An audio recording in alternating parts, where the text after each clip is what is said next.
Welcome to Mighty Married Moms. Join us at our kitchen table twice a week as the Mighty Married Moms, Debbie, Linda, Wendy, invite spectacular guests to weigh in on staying sexy, vibrant, and healthy, building marriages with soul-satisfying connection, raising happy, healthy, successful kids. Conversations with Mighty Married Moms will bring you closer to the life you really want. Episode 51. Hi everyone, welcome back to Mighty Married Moms. Today we have the distinct privilege of being able to introduce you to Sonya Ramsey, who is a business coach, author, and speaker. She's the author of the Amazon bestseller, The Destiny Deception, Satan is Lying to Women Again, and the creator of the Destiny Driven Business Academy, which is launching this summer. And she's combined her wisdom, passion, and corporate experience and started her own business while working full-time. One of her passions is to liberate individuals who are locked in corporate captivity and introduce them to entrepreneurship. I love that. And she also wants to make sure that you all know that if you go to her website at freedestinybook.com, you can get a free chapter of her book. So welcome, Sonya. We're really happy to have you here with us today. I'm so happy to be here. Thank you, ladies, for having me. Yeah, this is great. Why don't you give our audience a really quick rundown of where you started and how you got to where you are today? Sure. I won't spend too much time, like you said, because I want to get to the meat of our discussion. Sure. But my background was traditional one. You're raised to do well in school, go to college, get an education, obviously graduate and work for a company and retire there. But for me, that wasn't really, when I got honest with myself, that really wasn't what I wanted to do. And I'll tell you, it began when I first got out of college. I got my first job with Motorola as a systems engineer. And in that role, I would go out and support the sales teams. And that was really exciting to me because we were able to talk to clients or prospective clients. And my role was to take what seemed to be very technical and difficult to understand and really be the translator. In other words, make it understandable to the layperson. And that's when I got my taste of sales and I loved it. And actually about 7 years into the role, I switched into a direct sales role. And that's where I had quota responsibility. And even in that role, ladies, I'll be honest with you, I still wasn't settled. So I was on this path to try different things. Yeah. I just knew that I wanted to be my own boss. The whole idea of having that freedom to do what you want to do on your terms and work with whom you want to work with was really appealing to me. So I began this journey to pursue my own business, and I had some failures and I had some successes as well. So fast forward today, I'm full-time in my business. I work mainly with career women, but I don't discriminate, but that's who I market to specifically. Really those people who know deep down in their hearts that they should have their own businesses, but are looking for clarity. And what I've done is write a book, and I did that while I was still working full time because I was fed up. I was ready to really do something, and I wanted to get my message out to as many women and men as possible.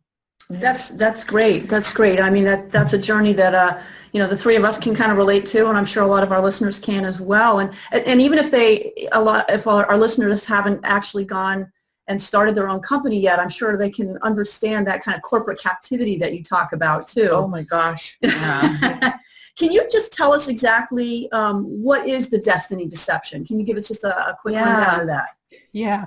Well, I'll tell you that the idea, the Destiny Deception, I don't believe is new to many people, but it's just they may not have heard it called the Destiny Deception. It's actually a phrase that I have used and patented in my business. But for me, it all began, this whole idea of the Destiny Deception, as I began to really build my business. And like I said, I had some failures at first. And as I looked at why is this so hard for me? Why am I experiencing this resistance? Why do I start it and then I quit or I give up? I get frustrated. And what I began to do was I really realized, okay, there are millions of people who started businesses. There are businesses that have existed for thousands of years. Why is it hard for some people and not for others? And what I realized, so what I did, I just took a pen and paper and just started jotting down all these reasons or things that were hindering me from really having the courage to do this and not give up. And I looked at all of these things and I realized, you know what, these are lies. And these are lies that not only I hear, but other women hear, specifically women, because that's who I wanted to focus on, women here as well. So this whole idea of the Destiny Deception, it really is about anything that and it could be internal or external, these things that really hinder you from stepping out into what your destiny is, whether it's professional or personal. And obviously in my business, I focus on the professional aspect of this whole deception. And this is specifically the whole idea. And when I said the subtitle, Satan is lying to women, again, it's not necessarily for religious reasons, but it's this whole idea of Satan represents, it's symbolic of anything that could be internal, like the voices in your head that tell you don't do it, or you're too old to get started, or you have a busy life. These are all deceptions that rob you of your destiny. So this whole idea of the deception is to explain or to really let people know that it's out there and that you actually can overcome it. I love that, the voices in your head. That's something that we all struggle with, men, women, but we all have these voices in our heads. Can you just expand on that just a little bit more? Yeah, absolutely. I think everything, your destiny, it starts with a thought. And I talk about this in the book, that thoughts lead to habits. It kind of goes step by step, and basically victory or defeat begins in the head, the mind. And the whole idea is, especially with women, I think we struggle as a gender with this whole idea of confidence, and especially in the workplace.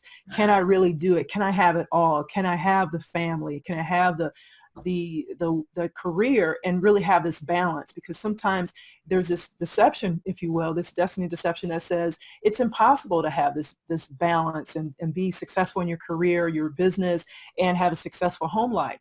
And when I talk about this in your head, we've got to learn how to, first of all, recognize what we're really telling ourselves internally, and then what can you do to overcome this so you can truly focus on really your goals in your life, again, professional, but as well as personal as well. But so the thoughts determine what your destiny is going to be. So what makes them deceptions versus wisdom? Draw the line. That's a good question. Yeah, like, maybe I am too old. Maybe I don't have this kind of street cred that somebody that's 35 is going to have when they walk into somebody and try to pitch a great idea. So maybe that's true. That's a great question. And I would say this, the deception keeps you paralyzed. The wisdom, you can step out and do something and maybe find out, this really isn't for me. I believe the deception piece, or that what makes it deception, is that it keeps you paralyzed to the point that you don't even do anything. You don't know if it's for you or not. With the deception, you've told yourself, nope, can't do it. So you don't even take the steps or put things in place to try and see if it is or is not for you. That's a big difference. So the wisdom is that you've tested it. You said, well, let's just see. If I go out to, 10 companies and pitch my idea and none of them take it, but my colleague who's 35 gets 5 of them, maybe I am too old. So we'll send out her. For that particular idea, maybe. Right, for that particular idea, right. Well, I think wisdom in the context of what you're asking, Wendy, it's you do something. You take a step, whereas deception says, I'm too old, so I'm not even going to apply. Gotcha. Makes sense. Yeah.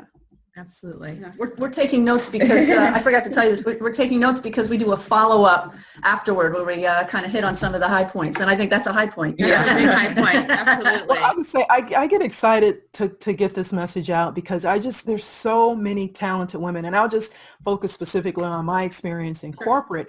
And I remember as I was writing this book, I was in a job that was really sucking the life out of me, and it got so bad that I was ill. And I began to just really talk to some of my peers. And I remember speaking to this one woman, and I mentioned this in the book, and I asked her, I said, what would you do if you didn't have this job? And it was a phone conversation, but I could hear it in her voice, and it was like she was fighting the tears. And she said, Sonya, I honestly don't know. This is all I've done all my life. And I think that there's so many women I don't believe everyone is called to be an entrepreneur, but I believe that women are called to do more, but stay where it's comfortable. And I think fear has a huge reason or is a reason why that happens. It's a fearful thing to do something different. Yes. Whether it's fearful to get married, it's new. It's fearful to leave your job, or it's fearful to go into a new city, to try something different, a new profession. But the thing is, you've got to step out. You've got to have the courage to move forward. And I think that's where community comes into play, to help you, to give you that motivation, that confidence that you can do it. And that was the turning point for me when I sought help to really get all of these ideas. Honestly, I failed, but it was when I got the help to have someone take me by the hand and say, you can do it, Sonya, that things began to change. I think that's so important. Yes. There's no reason if you're trying. So first of all, let's back up a little bit. I hear you talking about, the comfort zone. And that is so true. You're not going to grow if you're stuck in this little bubble right here. The only place you're going to grow is out here, outside of the comfort zone. So that's an important aspect. And then the second part of that, too, that you just talked about is community. I mean, there's no reason that you should have to reinvent the wheel. If somebody's already been there, done that, and they can save a few years off of your stress level and your learning curve, why not find somebody who can help you? Right. Absolutely. That'd be like if you want to plant a garden and you didn't listen to anybody else. You just go, I'm just going to figure this out by myself. I'm not going to read any books. I'm not going to do anything. I'm just going to go out in the yard and look around and say shovel or pitchfork. It'd be silly to do something. But I believe you don't have to reinvent the wheel. There are many people that have gardened, right? There are many people that have started businesses. There are many people that have taken the steps to become healthier. And when I talk about the sense of community, people think, well, where am I going to find these people? Well, the internet just changes the game, right? There's Facebook groups, and there are tons of Facebook groups where you can get value. I'm in a few myself, and I'm sure you ladies are as well, where there's the sense of community. You can ask your questions in a safe environment. There are masterminds, there are meetups, there are Google Hangouts. There's so many ways in which you can get that support that you need. Yeah. There are really no excuses. So why do you think women have been led to believe that they should play it safe? What keeps women in that spot? Oh boy. I mean, there are many, many reasons I believe, and some of which I probably are well over my head in terms of just the whole idea, the differences between men and women and history and how women were treated. And, I don't think we should focus on, I think, if you look at history, women have been oppressed. Even in the Bible, it talks about the oppression of women. There are countries today where women are still being oppressed. And we see that many times, even in the workplace, women make less than men. But I think the key is you don't look at that and say, well, I can never succeed in life. Woe is me. No.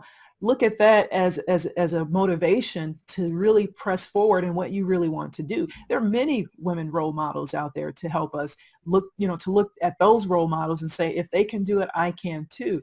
So I don't really have the answers, but I would just say that society as a whole says that women aren't necessarily equal to men. I think that's a big deception, right? But I think that there are a lot of trailblazers who've paved the way for us to be where we are. I mean, the fact that here we are as women, we're talking, our message is going to get out to millions of people over the internet with podcasting or video. Yeah, that's a step forward. So I think that to me is the point I want to make is let's not look in the past. Let's move forward and say we now have an opportunity to be the best, to pursue our destinies. Let's go for it.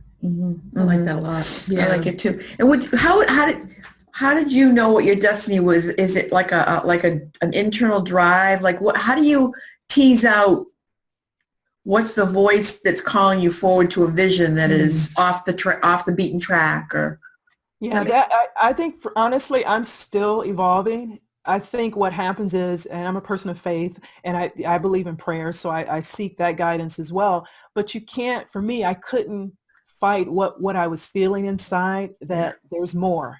And I think there are many, many people listening. No, there's more. Yeah. And what you have to do, and we talked, Wendy, about that wisdom, is step out on that in a safe way. I tell people, don't risk it all. If you know you deep down want to be an entrepreneur, don't quit your job tomorrow and you don't have a plan. Put things in place. So I think what happens is you need to take steps forward and take baby steps. And when I say baby steps, so that if you fall, it's not going to be a travesty. It won't be, something that's going to really pull you back 10 steps, backwards. But in a safe way, okay, if I take a small baby step, this didn't work, then I'll tweak it and go forward. And I think that's where having that community comes into place, because maybe you're going down the wrong trail and it's time to go reel you back. I think you have to take steps forward. Yeah. And that comes into, in some senses, trusting your gut or your intuition, whatever you want to call it, and recognizing that, sometimes you just have to move forward. It's better than standing still. Yeah. There's an expression, and I don't know who it's attributed to, where it say imperfect action trumps perfect inaction. Yes. Yes, you got to build momentum in whatever you're doing. Today we're talking about starting a business, but if you are trying to get to point B, you've got to move. No one's going to just be able to snap their fingers and get there. So you have to take action, because I believe even as you move forward, and even if you don't always succeed in all of those steps, you're learning something that you can share and help others with, because people are going to look to you and say, okay, how did you get there? And if you haven't had failures, how can you help people avoid some of the things that you encountered? So I think every part of the journey is important to be able to share with others to help as well. I can help my audience avoid the problems I had because I faced them. I can say, don't do X, Y, and Z, because if you do that, you'll have the same results I did. So let me shorten that. Let me shorten the time it's going to take you to get to where you want to be. Yeah, it's kind of like raising kids. I want to say to my kids, don't do this, and don't do this, because trust me, they won't work. Yeah. And then you say, but I know you're going to make your own mistakes. Yeah, so exactly. You'll figure out what other mistakes you're going to make that I didn't make, and then tell your kids not to make those mistakes. Exactly. The problem, especially with career women, is we want to always be perfect. And I just say, when you're trying to really pursue being an entrepreneur, you have to let go of perfection, and just the key is to build momentum. Take actions, take those steps. Like, Wendy, don't try to, in your head, figure out why you can't do something. Figure out what you need to do to move forward. Yeah. Yeah. One of the things that strikes me when we're talking about imperfection or not bothering to take action until it's perfect is we would never encourage our toddlers to learn how to walk that way. Like, you just stay on the floor until you can take 27 steps perfectly. That's true. And right. you want them to fail. Go ahead, fall, and come here. And, you hold their hands and watch them walk along the furniture, and, they get the first big, bang on the chin or whatever, but that's part of the process. And you want that. You encourage that. But you would never ascribe failure. Oh, you fell on your diaper again? Not a very good walker, are you? Exactly. I mean, we just wouldn't talk like that. And when I'm an entrepreneur myself, I am in diapers. I don't know where it is, but I'm toddling along, trying, and I'm going to make mistakes. Yeah, we all are. I think that's the thing, is that, it's not a failure. It's just a mistake or a challenge that you learn from. And it's learning. Mistake. Exactly. I've never heard that. Yeah. A mistake. Yeah, I like that. Yeah, that's good. Well, Sonya, I know that your book is a lot about, there's pearls of wisdom throughout the whole thing, but it is also geared a lot toward helping women start a business. So can if there's a woman who's feeling like she might want to do something like that, or a man, first of all, what kinds of things would they look for in their own lives that would encourage them to start thinking about that? And then what would be the first couple of steps you might encourage them to take? Yeah, I would say, this is a sales term, but go after that low-hanging fruit, if you will. And one of the things, because we're talking about how can you do this and still maintain a full-time job? That's a lot to really take on, right? But the key is leverage what you do well, leverage what you're passionate about, leverage your knowledge, your experience. And what I tell people is take that and bottle it up and sell it. That if you know how to do X, Y, and Z, teach others how to do X, Y, and Z. Right. So focus on something that you are passionate about, because that's the key thing. You don't want this to feel like another job, but take what you do well and you're passionate about, and figure out, okay, well, how can I help someone solve a problem with this knowledge that I have? Take that, create a system. And I always tell people either steps of 3, 5, or 7, no more than 7. Now you have a system, and begin to do simple things like blog. Start off small, blog, begin to see what people's interests are in that topic, that you are pursuing as an entrepreneur. It's low risk. You don't spend a lot of money. You can hire someone to put a website up for you for $500 and begin to see how it's received in the marketplace. Mm-hmm. And that the key is they'll start somewhere. Right. And I'll tell people there are basically 5 steps that I teach. So you number one is you have to do a self-examination, build this foundation. Do you really want to do this? Why do you want to do this? Are you able to really block out time in your calendar to focus on building a business part-time, really, with the whole idea of maybe transitioning into this full-time? Mm-hmm. The second thing is you got to know who you want to help and how you want to help them. And the problem I think a lot of new entrepreneurs make is that they want to be all things to everyone. And they say, I don't want to leave any money on the table. Well, what happens by doing that, you don't get any money because you're too broad. Right. So the whole idea is to really niche down who you want to help and how you want to help them. And what that does is it'll call those people to you, so it doesn't feel like you're having to pull people in to work with you or to buy from you, but they're looking for you because you're out there, you're perceived as the expert in that topic. And then the next thing is you have to carve out how you want your business to look. Is it a speaking business, or are you going to just stay online, a combination of the two? Do you want to travel? Do you want to sell product? Is it going to be a service? You kind of map that out in alignment with what you want to make in your business, and then just build a marketing strategy. And I tell people there's so many different ways to market. Just focus on 3, no more than 3, and go deep into those. You could do podcasting, you could do video marketing, you could do blogging, email marketing. Just do a few and do them well. Mm-hmm. And then the final thing is set up what I call a sales engine, so that you can automate, and there's software and things that you can do so that it can be done in a much faster way, getting clients. Because when you have a job, you're not going to be able to be there all the time. So if you can look for ways to automate the whole sales process, then you're on your way really to being in a position to transition full-time in your business. Mm-hmm. Those are the 5 steps basically in the system I teach. So Sonya, would you say that you're also sort of a resource to help people simplify the process? Because I know for me, one of my setbacks as an entrepreneur is I think, oh, well, this person says I should do that, and that person says I should do this. And you can listen to a bazillion webinars all day long, all night long, and you're going, oh my gosh, I don't know which is the best one to do because somebody says this, and this. And they're also smart. Here's the thing, and this is why I tell people you want to narrow down who you want to help. There's enough business, I believe, out there for everyone. I say you find one person who's where you want to be and do what they tell you to do. Get rid of the noise. Stop getting online, listening, subscribing to everyone's email list, because what happens is you hear something and you have this itching ear and you get over here and then you buy this and you jump on this webinar and that webinar, and then you look 3 days later, you haven't gotten anything done, right?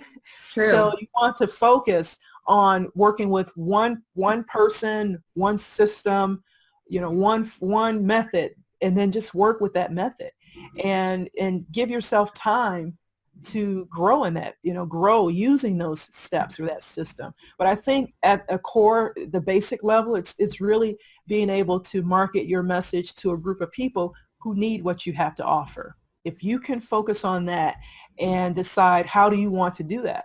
Do you want to do webinars? Do you want to do podcasting? It's going to be different for each person based on the lifestyle they want to have, and as well as who the audience is. Mm-hmm. Not everyone is going to be online and be on Facebook. So that may not be the right audience or the right method for you, but maybe LinkedIn is. I don't know. But you don't know until you take action. So I kind of get back to that whole thing. You want to build momentum. You want to take steps. Yeah.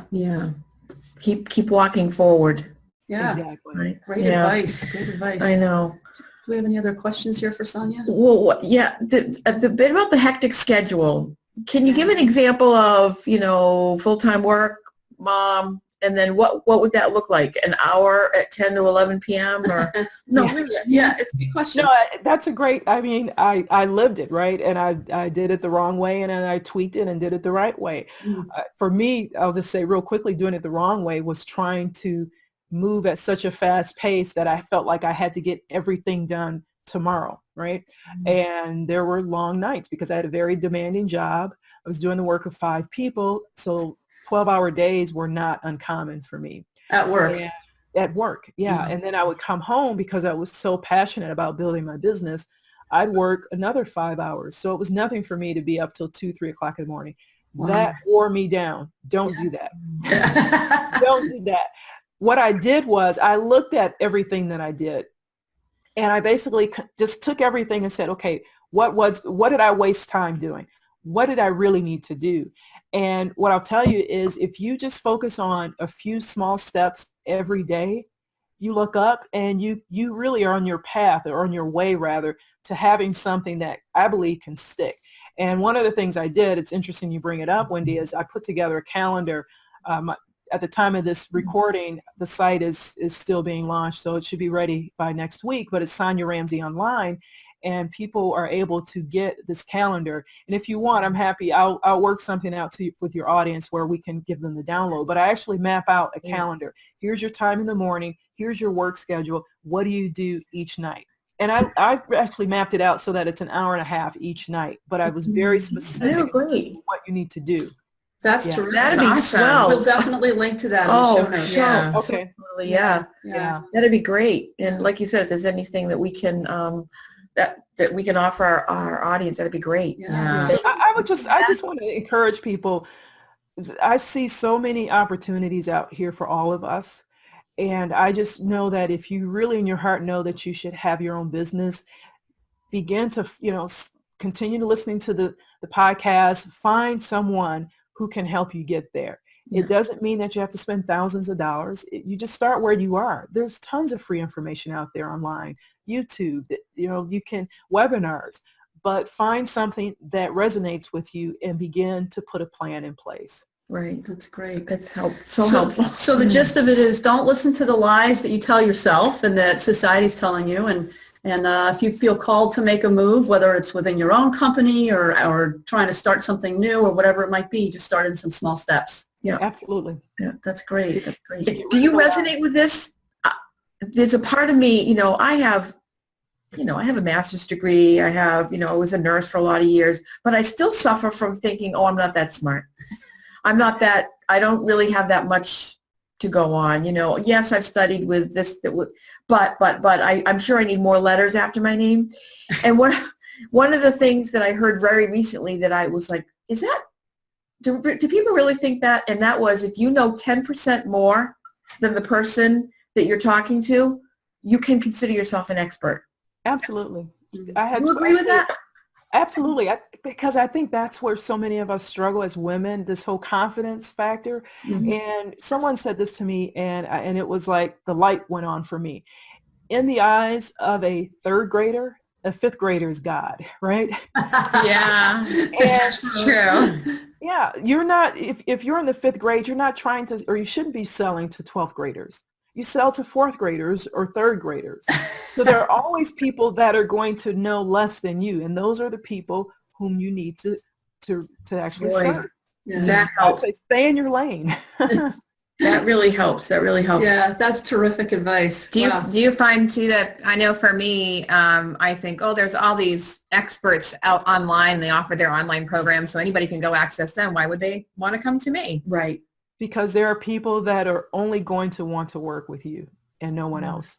Think about it. Not everyone can afford to pay $100,000 to coach with Guru Jane, right? But there are people who don't want the Guru Jane. There are people who want to be able to have access to you, to be able to email you. It obviously depends on what your program is and how you want to lay it out. But there are people who will want to speak to you or work with you and not want to work with the well-known people. There are people, I know for me, I don't want to work with the well-known people because I want access to a coach. I want to be able to have that one-on-one time. So I tell people, don't worry about that. There is truly enough business. There are billions of people on this earth. There are people that want to work with you and who are supposed to work with you. Yeah, you're not competing with them. You're not even competing, right? You're focused on getting your message out to as many people who need to hear it, and those who are supposed to work with you, you will attract them. Yeah, that's how I look at it, and I think that's how everyone should look at it. Mm-hmm. That's helpful. It's so helpful. Yeah. Very encouraging conversation, and I hope it does inspire other women to say, "Yeah, I want to step out." step up and out and stop listening to the voices or whatever the deceptions are around. Sonya, do you have any last things that you want to share with our audience? I know you've said, let's see, they can go to freedestinybook.com to get a free chapter, and we'll be posting the calendar in the show notes. Do you have any other projects or things that you would want people to know about or check out for themselves? Yeah, I would just say come to Sonya Ramsey online. We've got some free training that we're offering. We're doing webinars. That's really the hub of where you'll be able to get access to some of the things that I'm doing. And all of this is free. So Terrific. Can we spell Ramsey? Yeah. Yes. Pardon? Oh, yeah. So my name is Sonya. Yes. Sonya Ramsey online.com. Perfect. So it's EY. Yeah, sometimes it's AY, but this one's EY. Terrific. Yeah. Or IA. Yeah. Not YA. Yeah. That's a good point. Thank you. Yes, we can find you easier. Yeah, so if they're just listening, that will help. Yeah. Great. Yeah. I would just say, your podcast is all about helping people really bring the fullness out, whether it's personal, professional, or even health. Focus on being the best you. We only have a short amount of time on this earth, I believe, for every person. One day we have to leave this place, and why not leave and leave a legacy? Why not be the best person that you are able to do, or be rather, and do the things that you are really wired to do? There are many people wired to do so much, but allow that deception to just really rob them and hold them back. And there are people that need your gifts. So go out there and be the best person. Be the healthiest person you can be the best mom you can be the best, wife or husband if you're a man listening to the podcast, but go for it. Don't stay stagnant. Yes, don't stay stagnant. Very good. Yes. Very good. Thank you. Thank you so much. Thank you, ladies, for having me. Yes. Oh, it was really a pleasure. So great. Listeners, you have been listening to or watching Mighty Married Moms, and we have been talking with Sonya Ramsey of SonyaRamseyOnline.com. So please check out our follow-up conversation that we're going to have next, and we will look forward to seeing you in the next episode. Thank you, Sonya. Thank you, Sonya. Take care. Bye-bye. Bye-bye. Thank you for joining us for this episode of Mighty Married Moms. Tune in twice a week on Mondays and Thursdays to meet fascinating and inspiring guests who will help you create the life you've always wanted. You can find these episodes and special gifts just for you at mightymarriedmoms.com, as well as a link to our Facebook community, where we continue the conversation around the kitchen table. Please also help share the love by leaving a review on iTunes. We'll see you next time.